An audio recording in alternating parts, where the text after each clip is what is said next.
Metro කියන්නේ ඇත්ත වශයෙන්ම ලංගම. මොකවත් නෙවෙයි. මේ ලංගමම තමයි.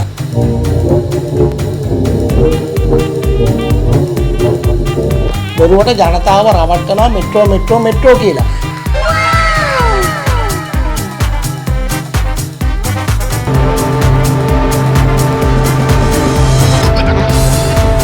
මේක ඉස්සෙල්ලත් මේ ජනතා සන්තක බස් කියලා එක සමාගම් විදියට මේ ලංගම පරිවර්තනය කරනවා. මේක සම්පූර්ණයෙන්ම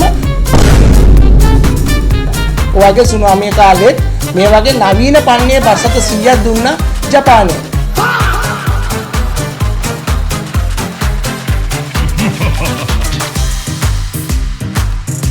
ඒ වගේම දැන් මේ රනිල් වික්‍රමසිංහ මහත්තයාගේ කාලේ බස් 500ක් දුන්නා.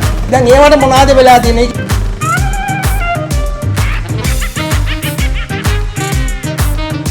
යුරෝපේ පාරවල් වල ත්‍රිරෝධ දත තියනවාද? මෙච්චර මොටරසයිකල් තියනවාද?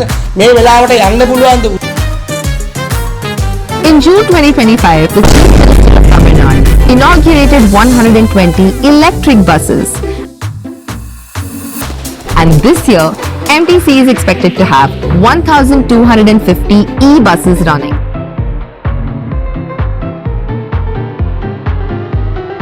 කොච්චර දුන්නත් බස් අත කෝටියක් ලබා දුන්නත් ප්‍රශ්නයක් නැහැ.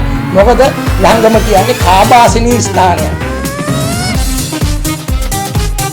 මේ මෝඩ ආණ්ඩුව මේ මිනිස්සු මේ මෙට්‍රෝ ගැන කතා කරනවා. මේ මිනිස්සුන්ට පුළුවන් නම් වැසිකිළියක් හදලා දෙන්න කියලා මං ඉල්ලනවා ආණ්ඩුවෙන්. මේක අපි නම් කඩා වැටෙන්නේ නැහැ. කවුරු කතා කරත් අපේ පෞද්ගලික බස් සේවාව කඩා වැටෙන්නේ නැහැ. සුඛෝපභෝගී බස් රථයකට මෙලෙස ගිනි තබා ඇත්තේ අද අලුයම් කාලයේදී.